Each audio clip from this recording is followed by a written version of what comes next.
just It's just like phenomenally bad every time I humor. hear that song, it's like I push my fingers into my thighs. It's just like Hmm.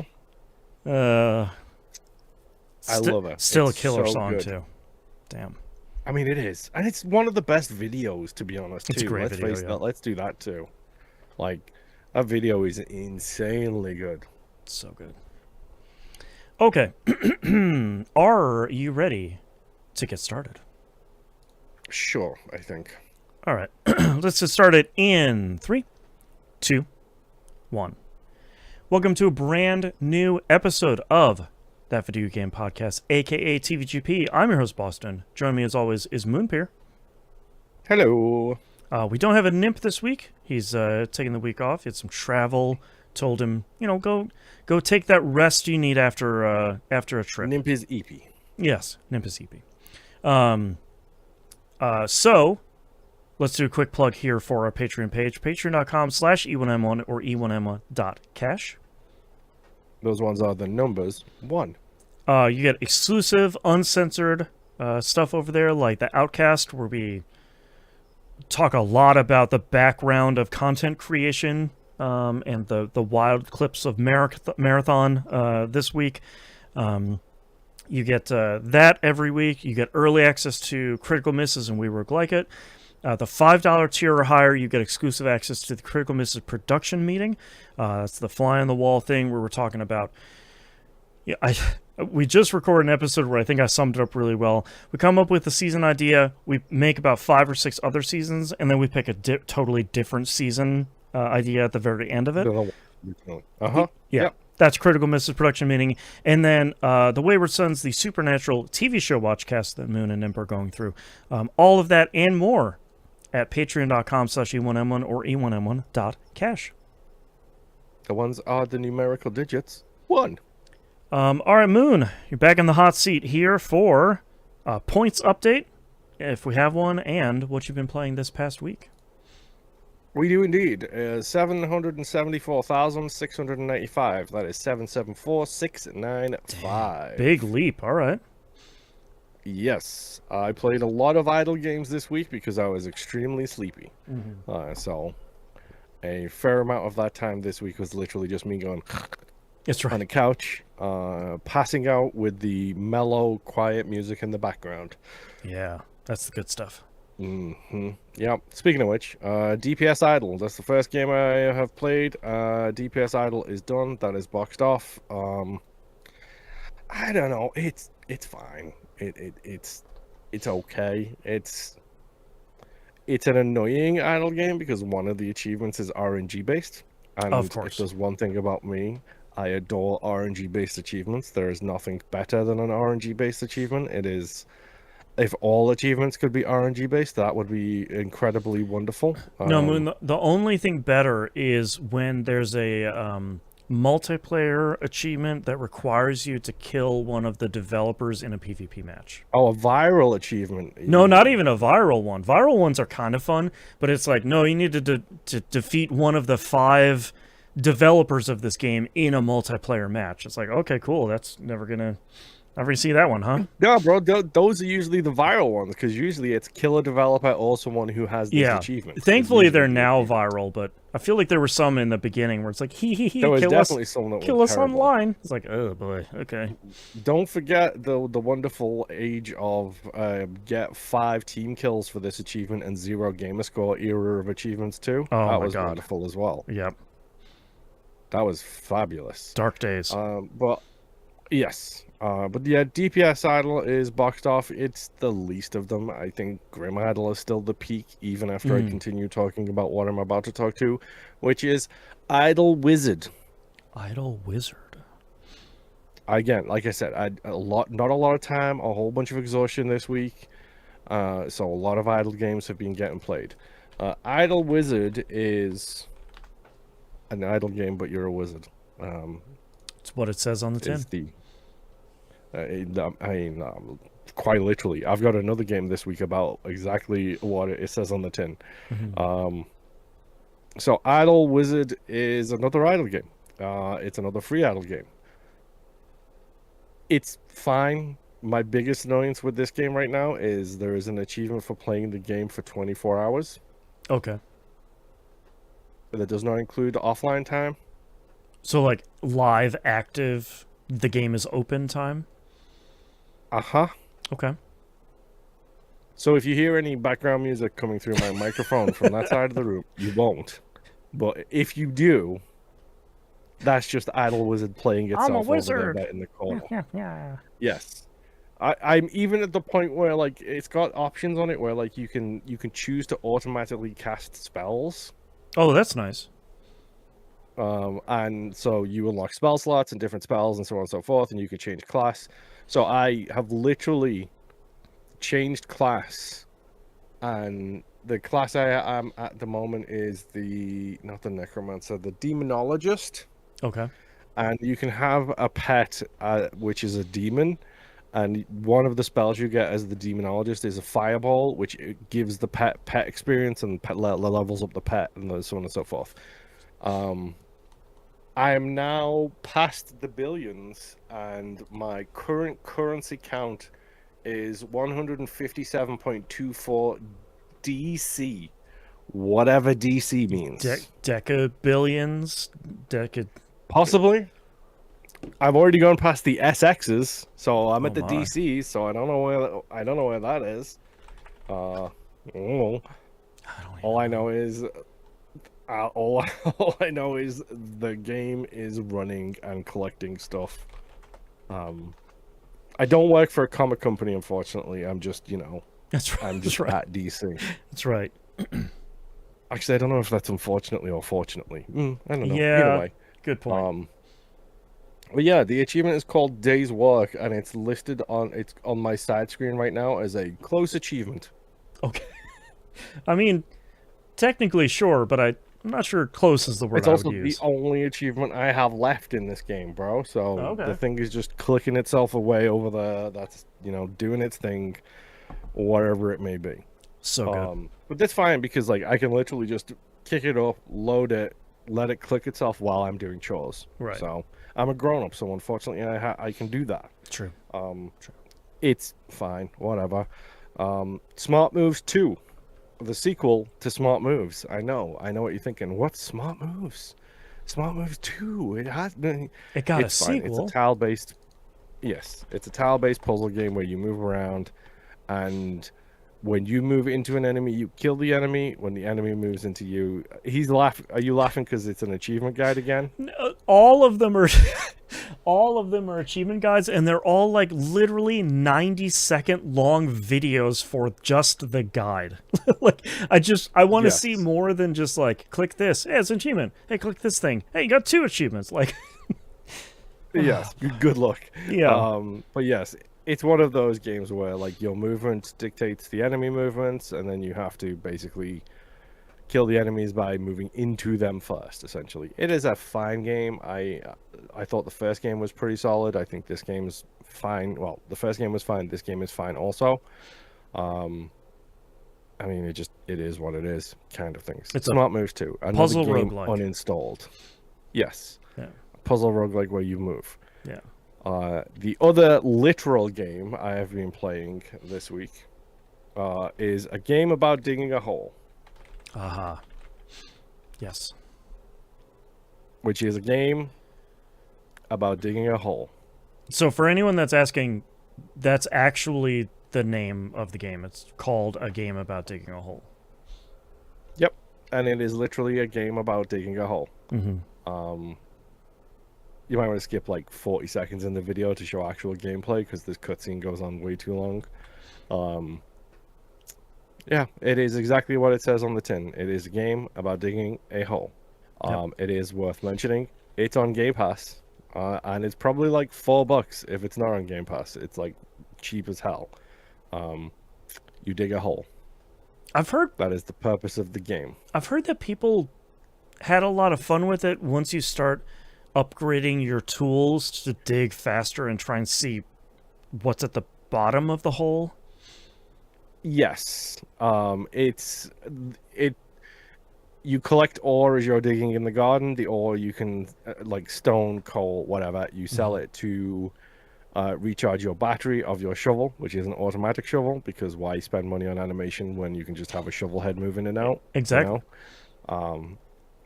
And then you can upgrade stuff. And it does get hilarious because, like, at the highest tier, like, you just get a mining drill that's the same size as your body, essentially. So you can just look down and drill. That's great. Um, it's literally a game about digging a hole.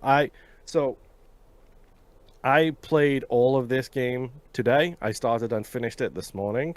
Okay. So it doesn't take that long to get the full gamer score on it. If you are concerned about the speedrun achievement, which is beat the game in 30 minutes, Okay. number one, you should be.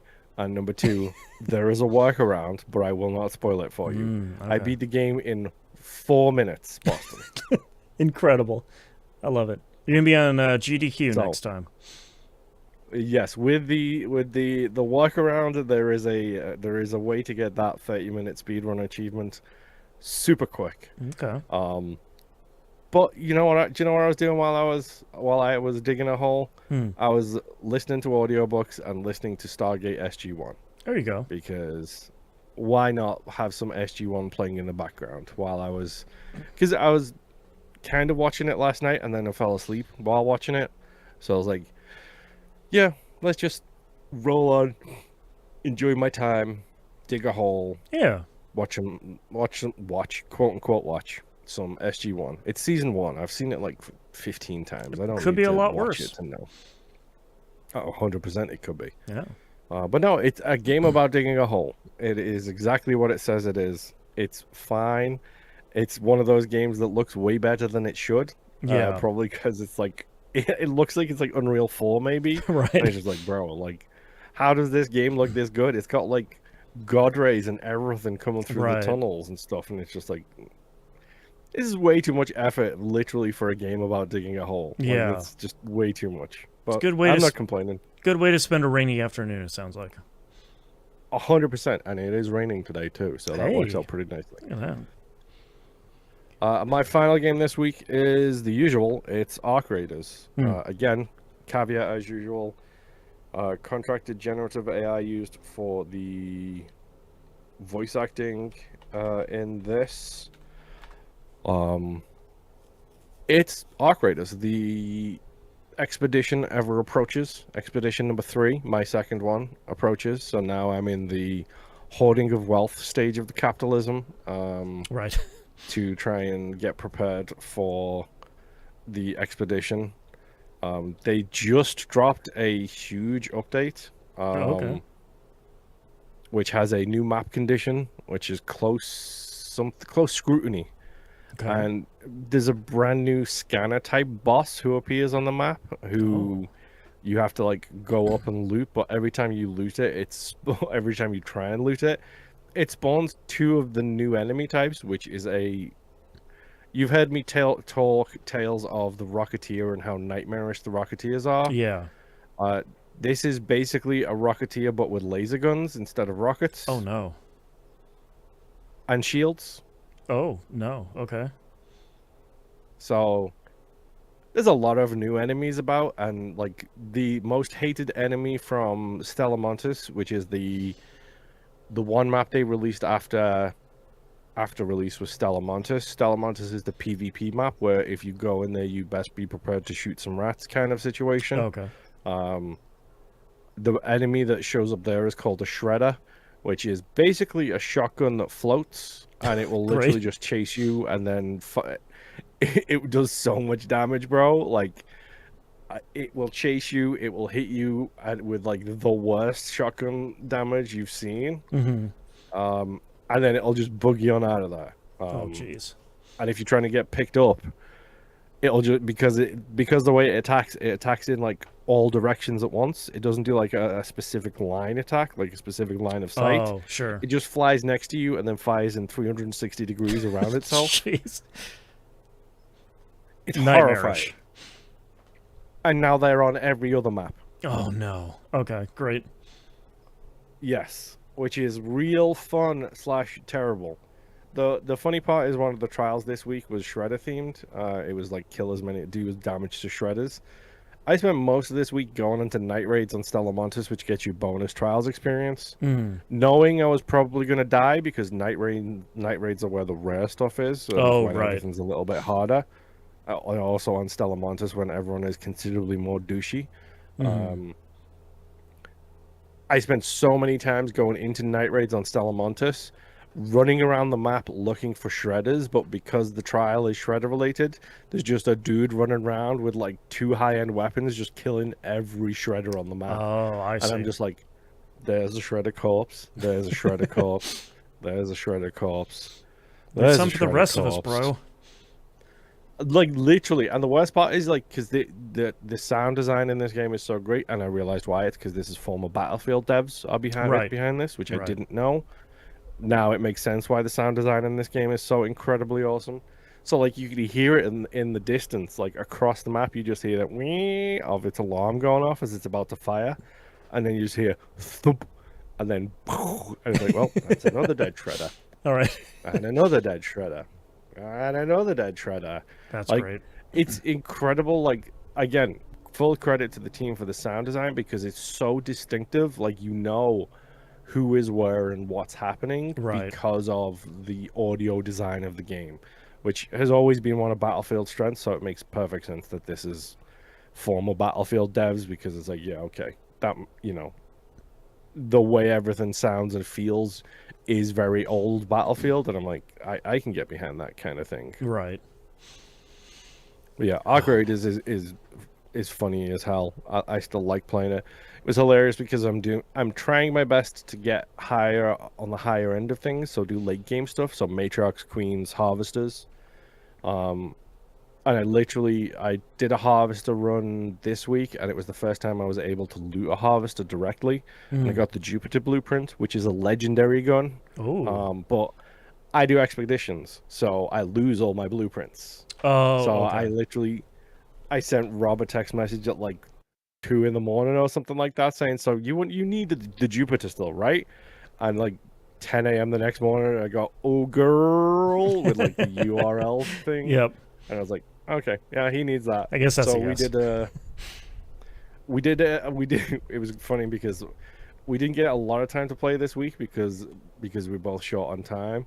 But there was one where literally, as soon as we started playing with each other, I was like, we just need an in and out. We just need an in and out to exchange goods and services. That's what we Mm. need to do Mm. right now. So let's just get this taken care of. So we literally jumped in, found a building near a hatch. I dropped a bunch of stuff. He took a bunch of stuff, and then we opened the hatch and boogied. All right. Like it was just like, yeah, take these blueprints, take these queen things, take these rocketeer drivers, do what you do with them. I don't mind, It's all but business. I'm gonna lose this stuff, so Right. you take it, you know? Right. But yeah, that's all I've been playing this week. Not a whole lot of time, but what time I had was mostly idle and then getting shot in the face. Right. A normal week. Yes. And speaking of extraction shooters, That's right. Stardew Stardew Valley. Valley. Yeah. Played a bunch more Stardew Valley this week. I'm kind of streaming 2 days a week. Monday is my normal Twitch farm stuff. That is, I think I now have all of the cooking recipes. I just need to make like a handful more. I was originally going to do use the magic bait in winter to try and get all of the last couple of fish that I need. But now that I have to play all the way until the end of fall of the next year, I'm just going to fish those up when they come. And that will be a lot easier, and I won't have to craft a bajillion things. So I think I have like What is one. Magic Bait? So magic bait, is that new? It might be new. I've never heard of it, but I'm also like 10 updates behind. So, Yeah, so it's on Ginger Island, in Mr. Key's sort of secret room. He has a whole bunch of end game, kind of difficult to get upgrades, and you have to do challenging requests from him to get gems that you then use to purchase a bunch of blueprints and crafting recipes and stuff. So like one of my favorite, there's a couple of quests from him that I think are really fun. One of the ones I like is The elevator in the mines has been reset and is unavailable. You need to get to the bottom of the mines in a week, and the mines are way harder now. Like that one is kind of a blast. Another one I like is I need you to provide me 100 of items that are red, orange, yellow, green, blue, and purple. And you have to provide 100 items of each one of those colors, and it can kind of be anything. So, like, if you have 100 oranges, that will do orange, or copper ore, or if you have 100 pieces of fiber, that's your green. So, like, kind of at the end of the game, it's like, yeah, I have 100 fiber, I have 5,000 fiber. Like, I can afford 100, no big deal. So eventually, once you start getting enough of those, you can get a bunch of upgrades and a bunch of kind of end game crafting plans. One of them is Magic Bait. Magic Bait will let you fish any seasons or weather's fish out of a body of water, no matter what weather or season it is. So if you need something from fall out of the ocean when it's raining, but it's winter, you can use a Magic Bait, and it will be in the pool of fish you can fish up. Okay, so you can't like specify what season. It just basically makes it, if it's an ocean fish, regardless of season, then you can exactly. get it. Yeah, exactly. Which you can't combine with the bait maker, because the bait maker will take any fish you have, you feed it into the bait maker, and will spit out X number of, it's like a random number of bait that will make that fish much more likely to appear in the water when you're catching fish. But you need to have the fish in the first place to turn into the bait, and then it still needs to be the right weather, the right season. You have to have the right fishing level, all that stuff. So if you're end game and you're looking for like that one last fish that you need to catch for like the star drop for catching all of the fish, Magic Bait is I really got like great. 4. Yeah. 4 of them, and they're all the stupid seasonal legendaries. Yeah, those are actually not super hard to get, as long as you know like the specific place you need to fish them from.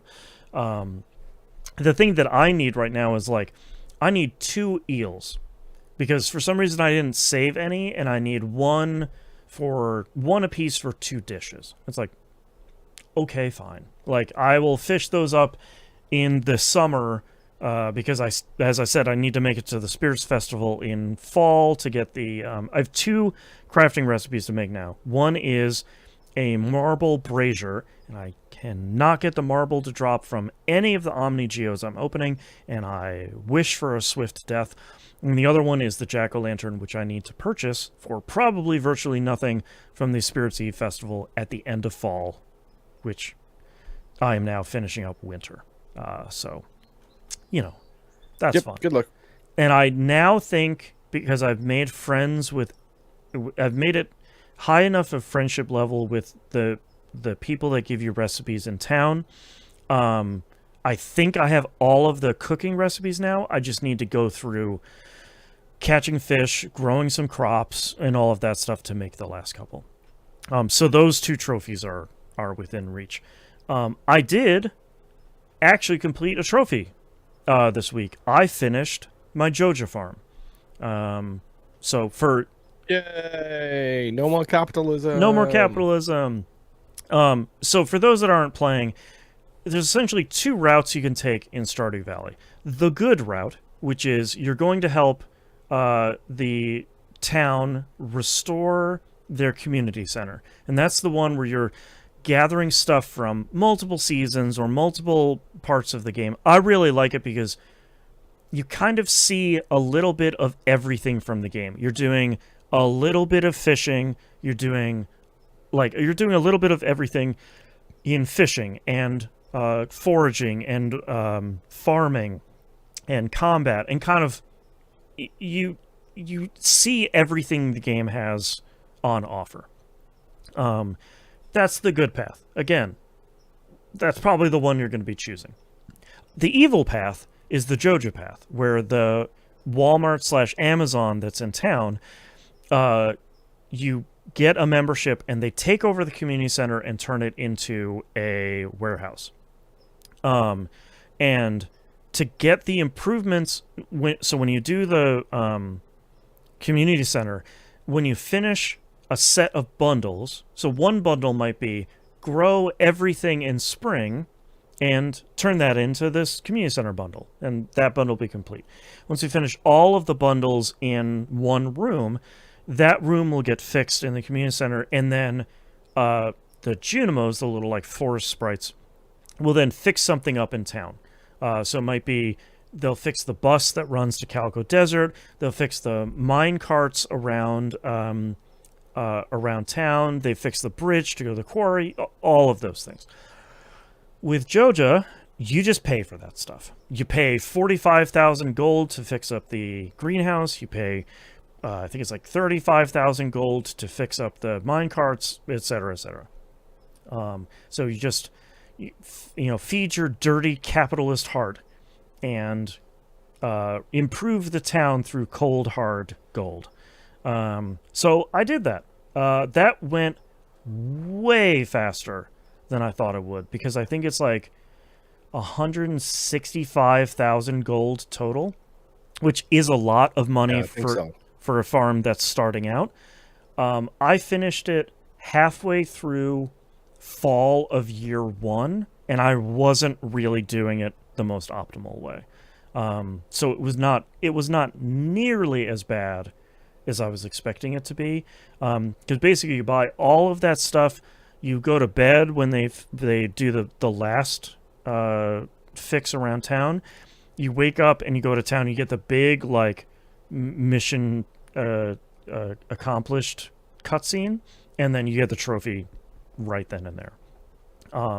And like I was suspecting, because I'm part of how I'm playing both of these farms is I'm not really looking anything up until I like get to the point where I have like 99% of the crafting recipes and I don't know where the last ones are. Then I'll go look them up. Yes. But my nature is to plan and optimize the fun out of the game before I even get started, and not like take the journey. So I'm sure if I had planned at the beginning, I would have remembered, oh, that's right, the first Spirits Eve festival, I need to go buy the crafting recipe for the jack-o'-lantern. That way I don't have to get into the situation where I'm in now. But it's a little bit more fun from like a content perspective if I screw it up. But also, I now have a good story about how Twitch Farm needed to go for another year because I didn't purchase something from Pierre at the festival. But for this, I thought, well, crops that grow repeatedly, I'm sure have to be the most profitable crops. So my two goals were blueberries in summer, cranberries in fall. Plant them day one, plant them as much as you can. I really underestimated the smallest sprinklers, the ones that only do like in a cross shape, not the ones that do in an 8 shape. Those things are great. They only take 1 copper bar and 1 iron bar to make, and they water in a like 4 tile cross thing. I littered my farm with those, and those were the 2 crops I did, and those made me so much money. And I didn't even have I do the thing with the greenhouse where like I as soon as I get the greenhouse, then I do barley or hops, and then I litter the entire outside edge of the greenhouse with the barrels, and I just make booze, and I become the neighborhood moonshine agent essentially. And that was something that I had thought of originally, but my goal was like, this isn't a farm I'm going to play long term. So I'm focused on, venture capitalism, which is I need the money now, and I need an infinite number of money I don't care about next year. Number must go up. Exactly. Number must go up. Next year, that's somebody else's problem. Unless your number is still going up, then that's my problem. So my thought was plant as many of these kind of repeatable crops as you can. I know that, like, in the short term, pumpkins make more money, but I needed money over the entire season rather than money right now.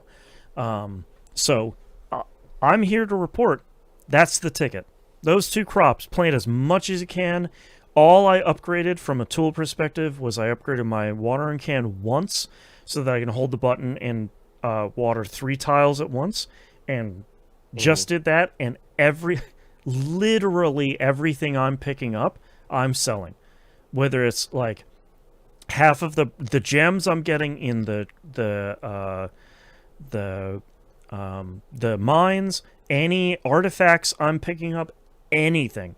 If it will sell for even 1 cent, I'm selling that, and all of that stuff really added up. And it was, from that perspective, it was kind of a fun playthrough, because it's the polar opposite of a community center playthrough, where you're squirreling absolutely everything because it might need to go in a community center bundle, which I think is fun, or it might be somebody's favorite gift, or it might be something you need for a crafting recipe or something. Like, you're squirreling away all of this stuff over tens and tens of hours just to try and save that stuff. And it's kind of fun to say, like, nope, it's selling it. I don't even need to upgrade my bags. It's just getting sold. So that was kind of fun. I was hoping there would be a cutscene at the end. So there's a cutscene when you restore the community center, and, like, the whole community comes and they're celebrating, and everybody's super happy that, like, underneath our eyes, somehow magically the community center got fixed. The Joja one is really great because Morris, that, like, slippery, smarmy Joja guy, takes all the credit for you improving the community and says, like, our community improvement plan that I spearheaded worked incredibly well. And Jojaco, the Jojaco HQ, they're very happy. And my criticism of Joja taking over the community center and turning into a warehouse is, when you went in, they didn't actually fix up the inside of the community center. It's still falling apart. They just put a ton of Joja just boxes. give it a paint job? Only on the outside. So the outside was blue, and they just shoved a ton of, like, packages and boxes and stuff in there. So the thing that I was looking forward to was, of course, when I finish investing in the town, I bet the inside of the community center, now warehouse, is completely done, right? And in the best thing that Concerned Ape could do, absolutely not. They did zero work inside of that building. They put a success banner on the top of it. Morris takes all the credit for it, and you get virtually no goodwill from anybody in the town because you didn't complete the community center. I was like, that's the best capstone on this, is just for someone else to take the credit and then do absolutely nothing to fix the town. That's the end game of capitalism, and it's so perfect. And I am incredibly happy with how much of, like, a screw you the ending of that was, because it's the bad playthrough, and you shouldn't do that one. So I'm happy that one's done. I have 4 trophies left. So the cooking and the crafting one are 2 of them. The Journey of the Prairie King 1cc is one, and then the 10 million gold one. So I'm like, I'm right there. You're almost there, bro. I just have 2 trophies left. The cooking and crafting aren't bad. Again, I just need to start, like, gathering stuff over the next year. The 10 million gold one isn't that bad either. I'm at a little over 3 million now. And I need to continue. I'm working towards investing in more casks and preserves jars. I built one of those shacks on the farm, and I shoved those two things in there, and I'm gonna start expanding the shack and putting more of those in there because that's the stuff that makes so much money. And then the Journey of the Prairie King, I'm probably gonna cheese because that game is nightmare incarnate. And like I've said before, if it wasn't so reliant on randomness, if I just needed to keep trying and getting better and improving, that would be one thing. Mm-hmm. But like everything in the game, even down to what power-ups are going to drop, is random. That's not fun, and it's not like a test of my skill. It's more just like, do I get the good run to happen? And I don't think that's nearly as fun or rewarding. So, well, we literally said like less than an hour ago that RNG is the best achievements, dude. Mm-hmm. That's true. That's true. And we've got this Prairie King one. So, that's Stardew Valley. Continuing to play it, continuing to stream it. It's really great. Like, I stream that Monday and Thursday. It's kind of a great like start to your week of kind of chilling for a couple hours of Stardew Valley, and then Thursday it's a great way of like, all right, I'm pretty tired. Let's marathon. Oh yeah, let's do like in between marathon usually, kind of like, all right, let's chill on the farm a little bit. So speaking of marathon, played a bunch more of that this week, unsurprisingly. I think I found my complaint for this game. Maybe it's not a complaint. Maybe it's more feedback than anything else. My hope for maybe the big patch that's going to come halfway through this month, or maybe the second season when that comes in June, I think, after they do their first reset. I hope that they take another look at potentially accelerating the progression you make from like a season level perspective and your factions. So like, I have been playing a lot, as much as I possibly can, and I'm season level 40 something. And it kind of doesn't tap out at 100, but kind of 100 is the end of where you're getting rewards. That I know of. Pharaoh Reigns in chat says I have 110 hours and I'm at 55. So like, that was always my biggest problem with Destiny, to be honest. It was like, hey, the new season started, and it's like, okay, that's great and all, but like, I don't have the time to play this thing every day for 7 hours a day. And I think, and like, I hit my first VIP level for one of the factions. So every time you level up a faction, they give you like a little package of, here's some rewards, and it's, you know, it could be items you equip on your character, it could be a gun, it could be shields, it could be a bunch of healing stuff, it could really be anything. Your level over level, your kind of rewards get better and better. Once you hit level 30 with an individual faction, it turns into a VIP rank, and it kind of unlocks the last set of skills in that faction's skill tree. And usually those are the ones that are really good. And those are usually kind of relatively okay to purchase at that point because you've kind of done the hard work on leveling up the faction. So I've gotten one faction up to level 30. I did Cyber Acme, which is the first one you get. It's kind of the easiest one to do, which is you get a lot of faction rep for finishing a run, dead or alive. You get more if you're alive, but like you're just gonna kind of do the thing. As a like a comparison, most of my other ranks are below 10, because either like Arachne rewards you for skinning runners, which is killing a runner and then using a finisher on them. We call them skinning. So like I don't. So you take someone else's silk. Is that what I'm hearing here?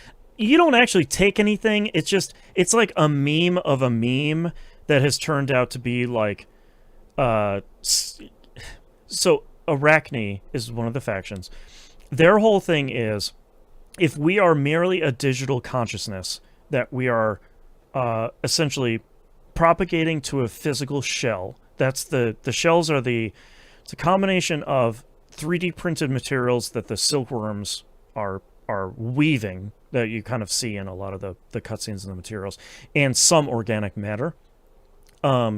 If we are just digital consciousnesses that are being temporarily put into these shells, what will we find when we die for real? So go out there and kill a whole bunch of people. And it's this. It feels like blasphemy for me to say this, but getting the shell Shinji springs to mind. Like, it's very much this thing of like, it's really a death cult, and they're paying you really well to kill a bunch of other runners, and you're not killing them for real, because every time you die, your consciousness just goes back up into whatever spaceship it's in. I think it's a Cyber-Acme spaceship, because you are doing these runs to investigate what's happened on Tau City 4. And what has happened in Tau City 4 is everybody has disappeared.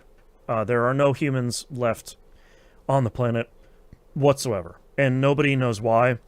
None of the factions do. The UESC has no idea.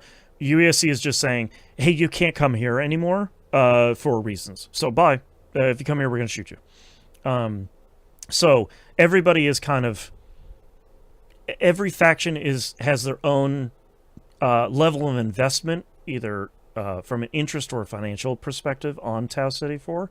And so a bunch of corpos are investigating a government cover-up. Is that what I'm hearing correctly? Yes, but maybe it's also some of the corporations are covering up some of the stuff, because some of them...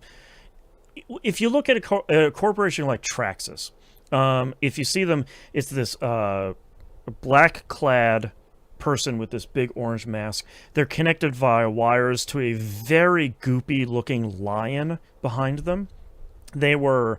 a large part of the original Marathon century ship, generational ship from the original games, that they seem to have, number one, their storytelling and their writing is incredible, because it's all so much of that like nearly confusing corporate speak, where it's sort of like, I think I get what you're saying, but you're kind of using synergy a lot, and maybe I don't understand what you want, but I feel like I'm going to die at the end of it. So that seems concerning, but you're saying interesting things. Like, that writing is really great, but they have like a financial interest in Tau City 4 in a way that they're not being forthright about, but the UESC is preventing them from getting down to the planet to recover their assets that they have put on the planet. And they want us to figure out, number one, why the USC want to do that, and number two, get their stuff back in like a kind of background secret sort of way. So there's really interesting kind of interplay between a lot of those. And then you have Arachne, which is just like, hey, if we keep killing, do we die at some point? Because that sounds really interesting, because we seem to be immortal. Go out in there and kill. So like that's pretty interesting. But to wrap it all back around, I think the thing that Marathon seems to need, now that we're a month into the game, and it's a 3-month reset cycle, so in 2 more months, everything will get wiped except for the factions that you've unlocked. You don't need to go through and unlock them again. Your vault gets cleared, your season level gets wiped, as far as I know. Your skill trees get wiped. We'll see if they have new skill trees for factions. All of that stuff gets reset. You know, like an Escape from Tarkov sort of situation. My concern is, I am worried about the long-term health of the community for Marathon if the expectation of the game is that it's going to be your only game. And I think the game rewards people that have Marathon as their only game, because you get incredible rewards for like every time you level over level 100. Like the rewards packages you get are really good. Every time you hit another VIP level, after you hit level 30 with a faction, you keep leveling past that. Every time you get another VIP level, you get incredible like end game rewards, especially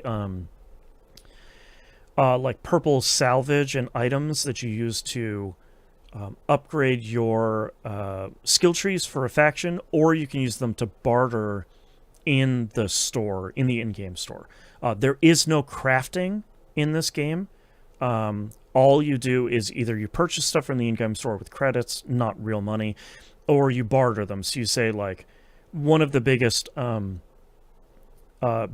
in the game is Sparkleaf. New Caloric, one of the factions, will have every day, they typically will barter something for one Sparkleaf, and it'll be like 3 healing items for one Sparkleaf. You're picking up Sparkleaf everywhere.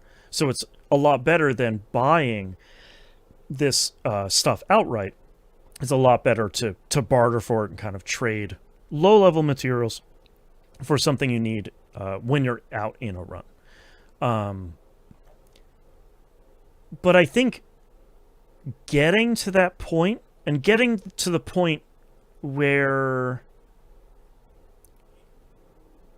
the thing that I like about this game, and the thing that seems to be the way that Arc Raiders works as well, and Moon, if you can verify for me, is as you go deeper into the skill trees, your floor for when you're starting runs is higher. So you can move faster, you have more stamina, Yeah. you can carry more stuff, etc., etc. So like from how strong you are at the beginning of a run is much stronger than it was from your first hour or two when you played the game. Is that the case in Arc as well? Oh, 100%. Like, and there is like it's never like a game-changing difference. Like, it's never a case of you're not going to be able to survive kind of thing in that aspect of it. It's never like But I can carry 4 guns and shoot them all at the same time now. Exactly. Right. But it's like it's very interesting because like whenever myself, Rob, and Justin play, you can see the spec difference because I'm about halfway through the skill tree again on like my expedition file. So like I'm about maybe 40 points in, Rob is at 75 points in, and Justin's at like 10 points in. So you can see the difference in like how quickly we can cover a space, how quickly we breach containers, Right. how much noise it produces. Like you're not wrong. The floor is definitely higher, but it's not. It doesn't ever feel like it is an significant enough disadvantage on the PvP aspect of things. Exactly. Like right. being able to carry more, like the only one of them I would say is a huge difference is depending on if you can play it well, which I can't, is people who spec into the mobility skill tree, which is insane. Some of the things people can do with that, like that skill tree, like you've got people like one person taking out a squad of 3 because they just move around the environment so differently to everybody else. Like instead of taking the stairs, I watched this clip of this guy. It's like an apartment stair complex, so it's looping downwards. Right. And I watched this guy literally jump over the edge to the gap in the middle, and then just drop floor to floor to floor like a free runner all the way down this building. Right. And then just take a zip line to the roof and then come at people from behind because he got down so quick. Oh, jeez. They were expecting him to be like on the floor below. Oh, and it's wow. just in like, but that's also like an experience thing. That's like, yes, he's in the mobility tree, but he also knows how to use the mobility tree. Right. Yeah, so it's like it's the same thing in Marathon of like there are some upgrades in the skill trees that are really strong. The knife in the game is incredibly strong. It can typically, if you're in the right position, you're doing the kind of overhand heavy attack from the knife, it will two-shot most other players, most enemy runners. And then once they're on the ground, you hit them once and it eliminates them. So like, and one of the Arachne upgrades is to strengthen that knife further. It's never like someone ran up on me and one-shot me and I'm eliminated right out of the gate, but it does do significantly more damage. It's really meant to be used against the bots, the UESC. And like some of the other ones, I just unlocked one that is secretly very strong, which is every time I open a container in the game, I get 25 credits. And that's not to my inventory, that's just to my wallet. So even if I fail to exfil, I get that money. Which is incredibly great, because you can go through a run and open up 50 containers if you go have a really good run. And even when I die, I get that 50 times 25 for the amount of credits that I got. But I worry that season over season, there's not going to be enough people coming back to fill the queues and to fill the player count if every 3 months Marathon is saying, this is the one game you're playing. And at the moment, it feels like that from a progression standpoint, because I'm playing a ton of it. And I'm level 40-something in my season. And you do get a little bit faster progression if you successfully exfil. I am maybe 50% at this point, like a successful exfil rate, which I think is pretty good. But like, and you get a little bit faster progression if you're interacting with the PvP stuff, which I don't always. But like, my concern is long term that I hope they speed up that progression at least a little bit, because if people get a wipe that's coming in June, and then they say, okay, 200 more hours to see everything in this brand new season, I don't think people are going to even start the season if they see how steep that hill coming at them is. So I don't think that's like an impossible problem to solve. I think the feedback from the community so far, for people that are still playing it and from people that have decided to stop for whatever reason, that seems to be a fairly constant criticism of like, I just need this to move a little bit faster, especially solo play.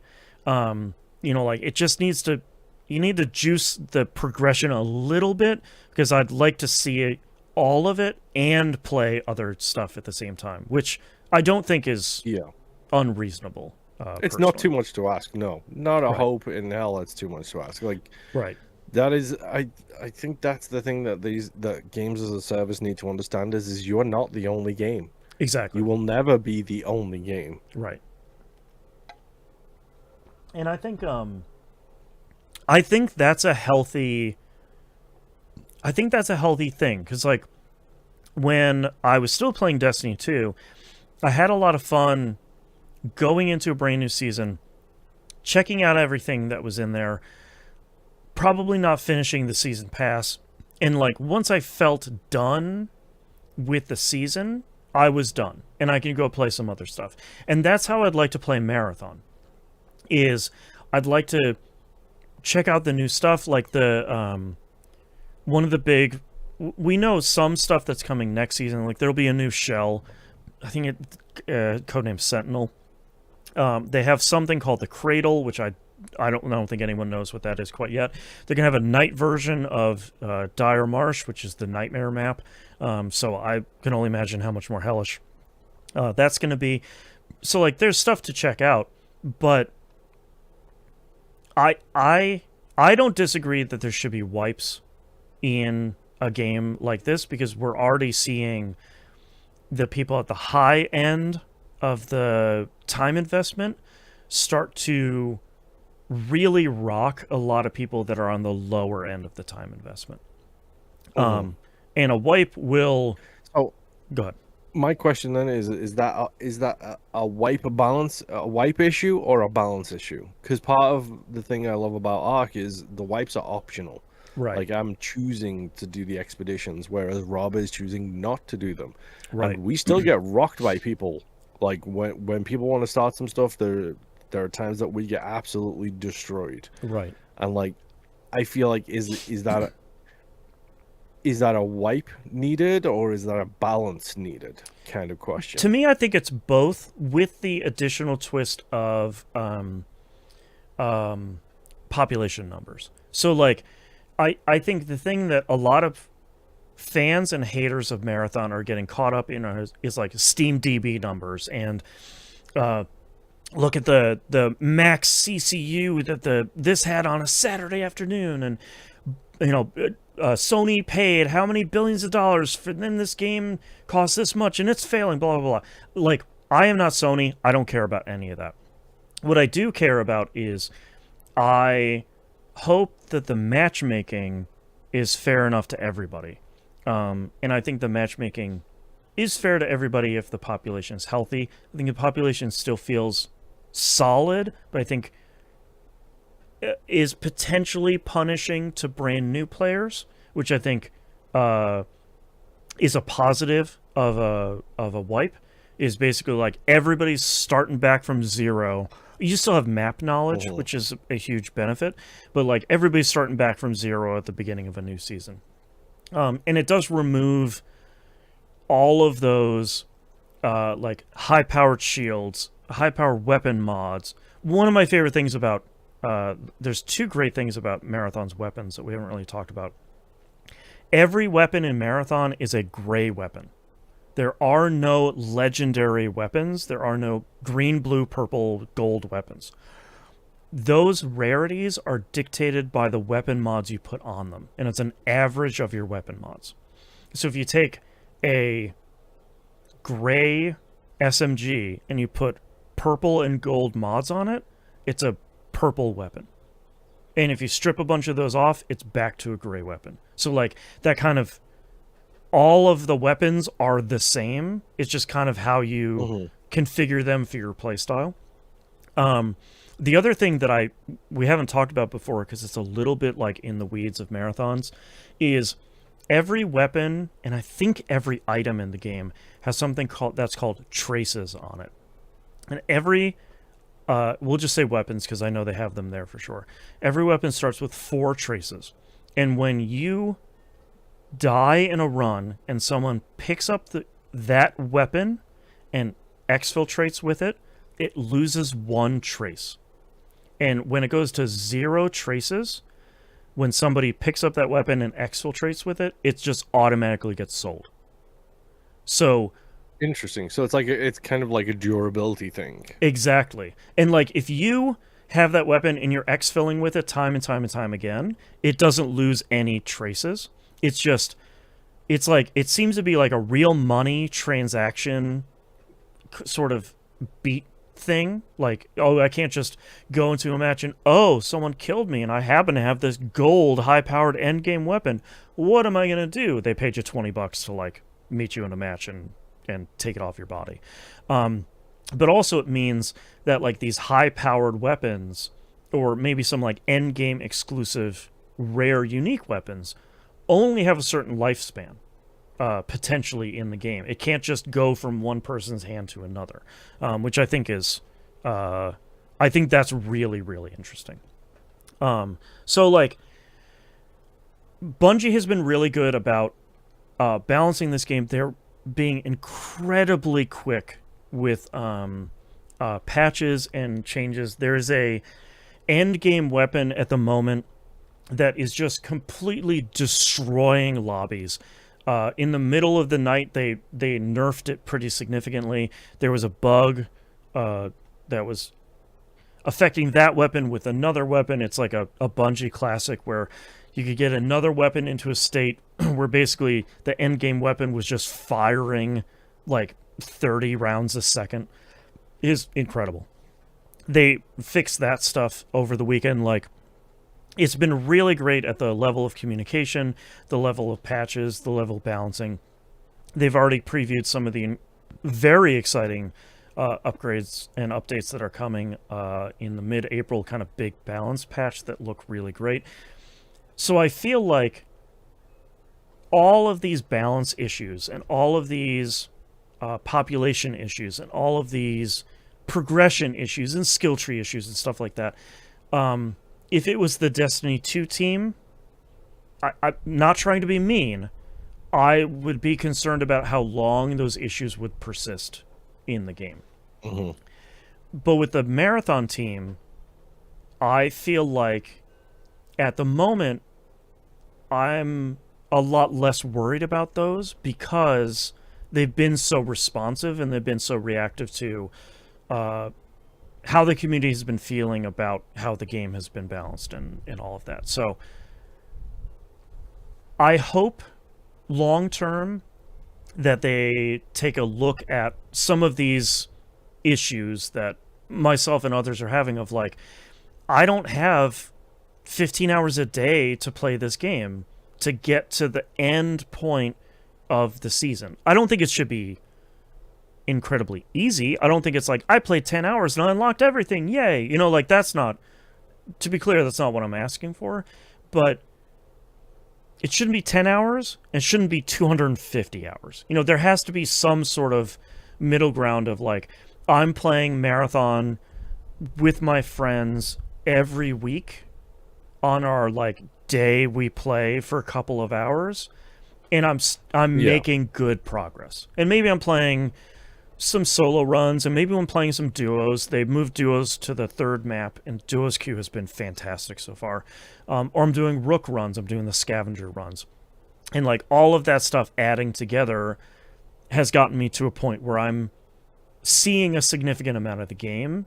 I hope that will be the case for the game kind of going forward, because just like Arc Raiders saw weeks and months after its release, there's a good amount of players for Marathon that are leaving for whatever reason. Mm-hmm. Maybe they I'm seeing a lot of people that are like, my friend bought it and we're playing it and I just don't like the PvP, or I don't like how the game looks, or whatever, and I'm just not going to keep playing it. It's like, that's totally fine. But I'm still seeing a lot of people saying like, okay, I played for a couple of weeks. I've played for this month since it's been out, and I feel like I'm making no progress, and I have a reset in 2 more months where I start this whole thing back over again. I'm not going to keep playing because I don't want to start that treadmill again. I also think that's incredibly fair. So hopefully they find some way to get to a middle ground there of, you know, you're making progress, but it's not the only game you're playing constantly. Because I really love Marathon, and I feel really great about my runs, and I feel really great about my progress, but it isn't a game I can sit down if I had the time, which I don't. But it's not one of those games that I could sit down and play for 12 hours straight, because it's like such a stressful, intense game that... Yeah, same with Ark. It's like I don't want to play this thing for 8 hours. I just can't. Exactly. Like, I could, give me but an like hour tops. I feel like I'd have a heart problem at the end of it. Like, it's just so stressful, which I love about it. But like, I love creeping through the game and listening for every single sound cue and kind of learning what all of them means. But then at the end of the match, I'm just like, oh god, okay, I got to take a minute to breathe here. But yeah, I really love Marathon. I think I am finding more to love about it as I continue to play it.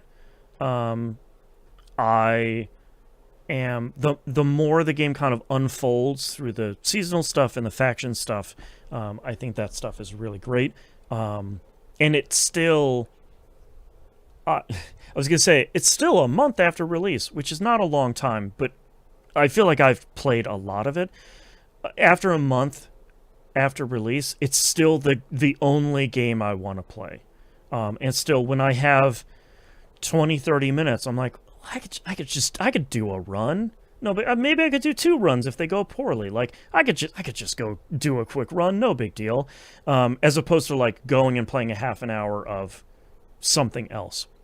And I think for me, Moon and I on We Were Glycad are playing Eugenics right now, which I think is the polar opposite of this, where you're meant to sit there for 2 or 3 hours to do a run in Eugenics. And that feels like such a huge time investment right now, where something like Marathon is like, I got an hour, I can maybe do like 3 runs of this depending on how they go. And that feels really, really rewarding in a lot of regards. So, Marathon, it's great. I feel like it, for me, for Marathon, and you for Arc, we kind of have the same brainworms at the same time of like, this is the game I want to play right now. This is the game I'm thinking about. This is the game I'm kind of like, I have a bunch of goals I'm working towards, and etc. And that feels really good to have something like this that you can play that is also a game you can play with your friends at the same time too. Because those don't always align of like, this is a game I really want to play, but it's a solo game. So Yeah. it's really great. Let's knock out these releases here real quick, since that's all I've been playing this week. We do have our first game here. Sorry, releases for the week of April 6th, 2026. First game here, we have People of Note. It's coming out on PS5, Series Console, Switch 2, and PC. This is an Annapurna published game. I meant to go look at this beforehand. Who Annapurna is now? Because I think It's confusing. it's confusing, and I think after all of their employees left to start the other publishing company that I don't know if it has a name yet or not. I was kind of surprised that beyond the last couple of games they had signed, that they're still publishing things, so I sort of need to look at that.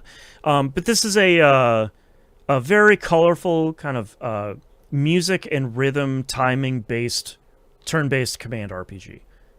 So this seems very, very cool. I have not seen anything about this until today, but yeah, it looks very, very cool.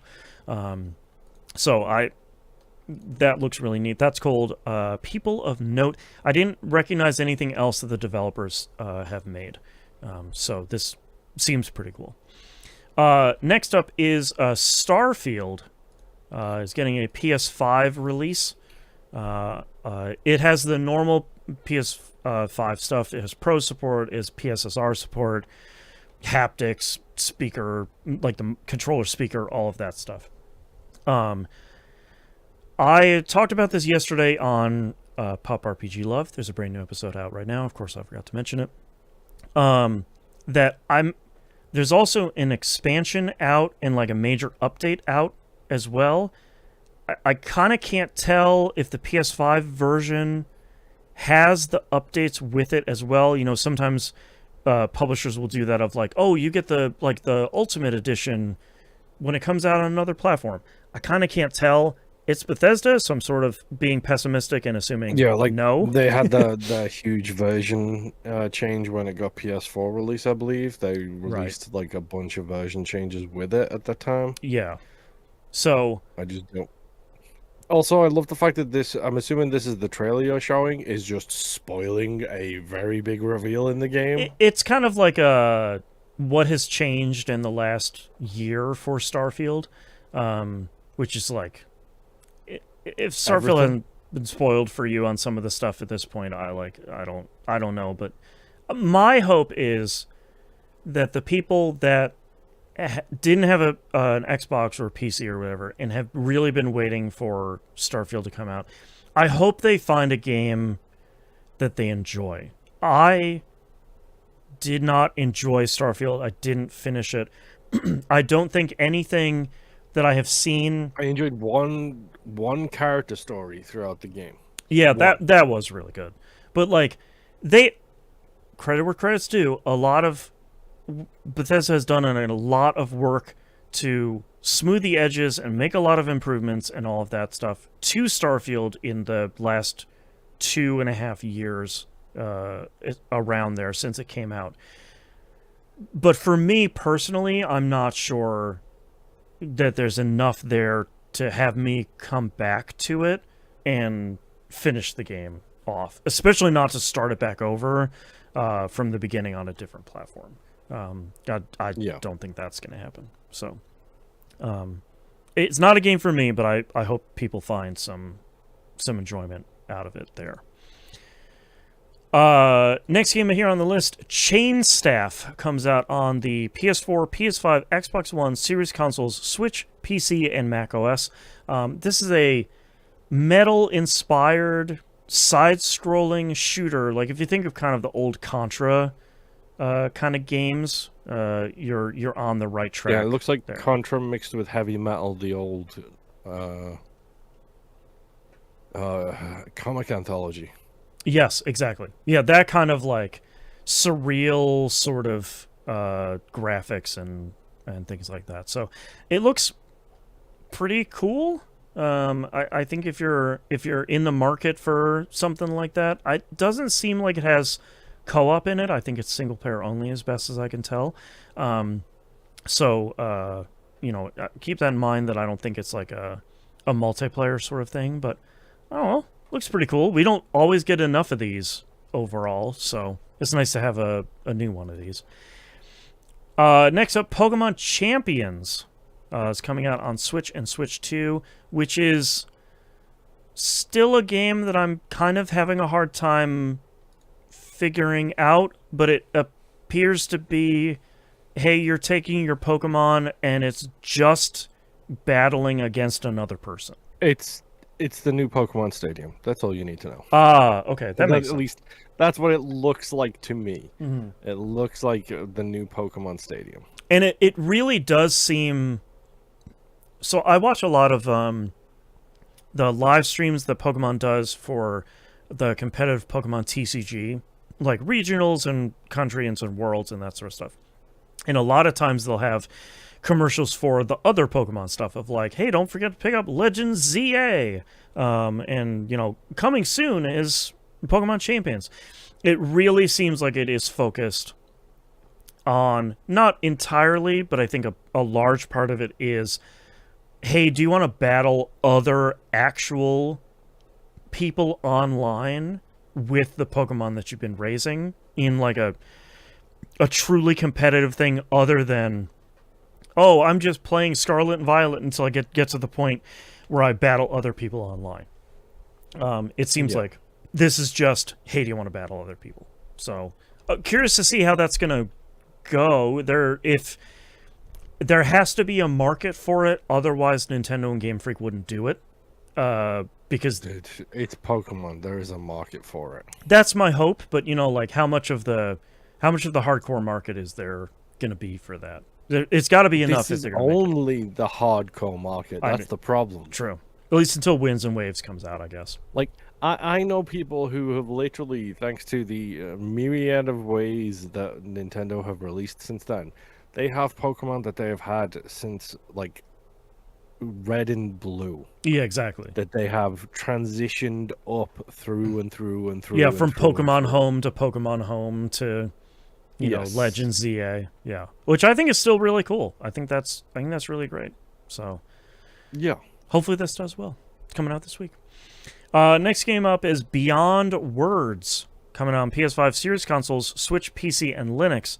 If you watch the trailer, it says at the beginning, from the creators of GoldenEye and Time Splitters comes a fusion of roguelike strategy and word crafting. It's basically if someone took Scrabble and turned it into a puzzle roguelike, but it's also made from a bunch of people who used to work on GoldenEye and Time Splitters, which is wild in a lot of surprising, interesting ways. It's like, I mean, no offense to them, but I wouldn't put that at the front of this game. Yeah, like the number of people that are in comments of like, yeah, they're making Scrabble. What? Huh? Like, I'm sorry. It's if they were making like an indie, like maybe a boomer shooter or something like that. Yeah, put those right at the front. Yeah, exactly. Yeah, Torek in chat says that's a weird flex. Yeah, it feels very much like, Okay, cool. Those were good games. And this looks like an incredible game that I will probably buy at some point. But Uh-huh. that okay, sure, cool. But I do think Beyond Words looks really cool. It's this kind of like, what if Scrabble had a lot more rules on it to make it into kind of a puzzle sort of thing. So I think it looks cool. But it's a very weird trailer. I don't know, man. Next game here, we have a game called Minos coming out for the PC. This is a maze building game where you're a minotaur in the middle of a maze and you're building your maze around you to try and stop all of the adventurers from making their way to you. So you're setting like traps, mazes, obstacles, all sort of stuff in the game overall. So kind of like Dungeon Keeper-esque. I was gonna say this feels like we have Dungeon Keeper at home. Yeah, but it seems like And that's not a bad thing for anybody listening. Yeah. When I say we have blank at home, I don't mean that in a negative way. We have Right. Harvest Moon at home is one of the greatest games ever, and Right. Boston was just talking about it earlier Yeah, I'm still playing it. So like this looks really neat from like a Dungeon Keeper, like a tower defense maze building sort of perspective. I think that looks really neat. So that's coming out this week. Minos, Minos. And lastly, here we have Tiny Bookshop coming out on the PS5. This is a game I've been watching for a while. I really want to pick this up. You just have a small bookshop that you're carting around town on the back of your car, and you're basically... It's kind of like the inverse of unpacking. My kid's been playing a lot of unpacking lately. It's very much like you're running your own little bookstore and you putting things on the shelf that you think people might be interested in, and you're ordering new books, and you're trying to find books that people might want in this town, and people are putting like special orders for you in. And it looks like the coziest of cozy games in a way that... So it's kind of really funny because a friend of mine has been spending a lot of time in the hospital recently. And I tried making the suggestion last time this happened about getting like a Steam Deck or something like that. Right. Looks at the camera, prices being what they are right Right, now. exactly. So they ended up actually picking up a Switch, the original perfect. Switch. And they were like, they asked me, they were like, so I've been looking up a bunch of cozy games where I don't know what works. And it's like, okay, so you've got Unpacking, you've got Stardew Valley. Yep. I've already received like 15 text messages from that person about Stardew Valley while I'm recording this. So things are probably going well. Yep. I also probably will recommend this, and I was going to recommend Spiritfarer, but it feels like Spiritfarer is too much of an emotional gut punch right now. Yeah, Spiritfarer is one of the best games I've ever played in my life. It just also is going to punch you in the heart time and time again. Yeah. Torek in chat says a short hike. Short hike is really great. My kid's been playing that a lot too. Yeah, a lot of really great games like that. But yeah, Tiny Bookshop seems like it's in that kind of genre of like involved cozy games. Like it's not just like, ooh, I'm watching the setting pass me by, which if there are games out there that are great like that, like great. But this seems like, it's a cozy game, but I'm also doing something really cool at the same time. I like games with non-traditional conflict these days. Exactly. All right. Pharaoh in chat says Animal Crossing. That's what started this, because they were trying to find something other than Animal Crossing to play, because that's the thing that they have sunk hundreds of hours into. Yeah, I wish... Hilarious, because their profile picture on the Switch is the KK Slider. Oh, there you go. KK Slider was my dad's favorite Animal Crossing character and my favorite Animal Crossing character. Right. And I was like, do you know who that is? And she was like, no. And it's like, well, he'll come to your town and he'll perform some kick-ass covers for you. I really wish that Fields of Mystria was in 1.0, because that feels like the next, like, hey, did you like Stardew and you're looking for something cozy? Here's this giant game over here.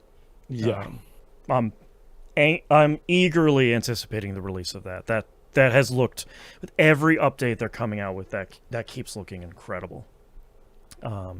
Okay. That's all the releases. That's everything we've got. Thanks for listening. If you'd like to visit us, you can do so at tvgp.tv. Everywhere to find and follow us is on the right-hand side of the page. Please don't forget to join our Discord server, discord.tvgp.tv.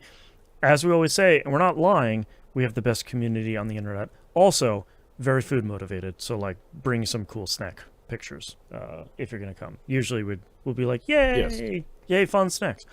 Again, plug our Patreon page, patreon.com. Oh, I forgot my fun snacks. Oh, well, we got next week. Patreon.com/E1M1 or E1M1.cash.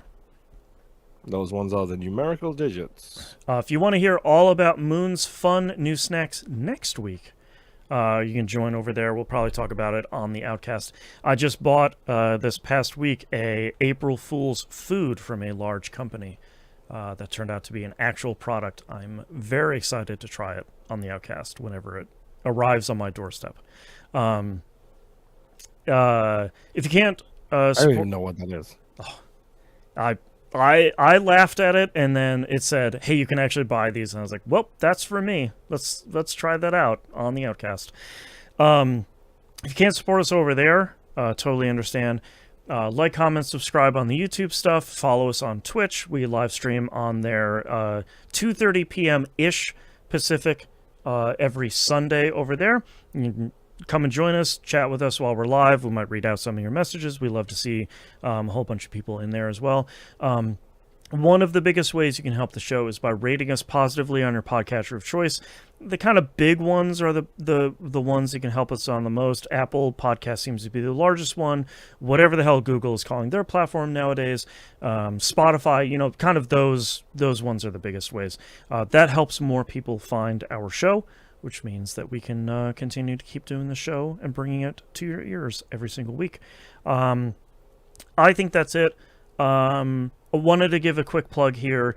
Musum, who's on a bunch of the shows on the network and has done all the music on here as well. And Pup, which is coming out this week and too. Pup, yes, which is out at the same time. Has a brand new album out called Hauntology. I started listening to it yesterday. It's really great. It's LINK. Linktree is linktr.e/John Musum. Let me just make sure that's JOHN Musum.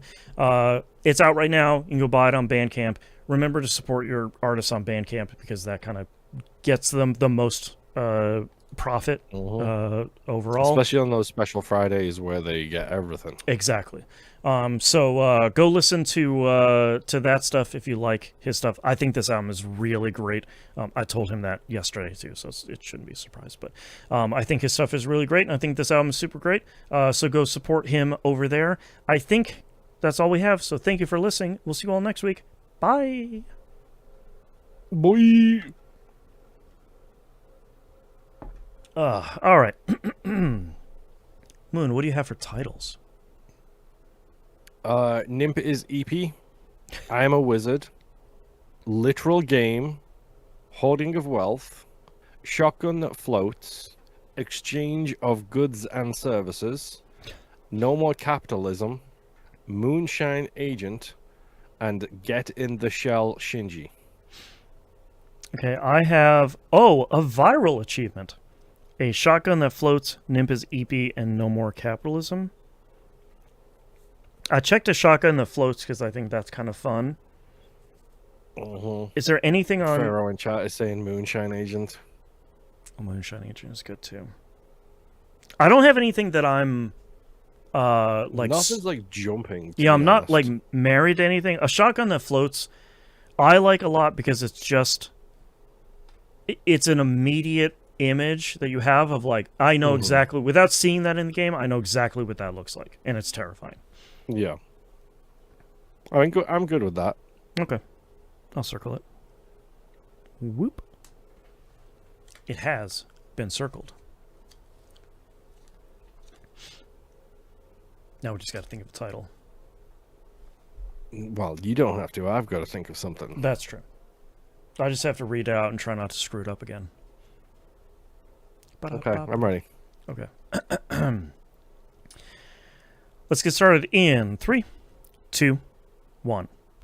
This is That Video Game Podcast, episode 963 for April 6th, 2026. A shotgun that floats. It always downs me. All right, thanks so much, everyone. Are you really gonna just let that misplaced 3 go all the way by? What did I say? 963. You did, but the way you said it was rough, bro. It was like 963. 3. Well, you know, we're doing Listen it live. to it in post. One Listen to it in post. one take Boston. 960. That's what they called me in high school. All right, thanks everyone. Everyone in chat is like it's saying E. Everyone else had it. You're the only one who didn't. We're memeing it. TVGP meme. All right, yes. I gotta go. Thanks everyone for coming and hanging out. We love you all. We'll see you next week. Bye.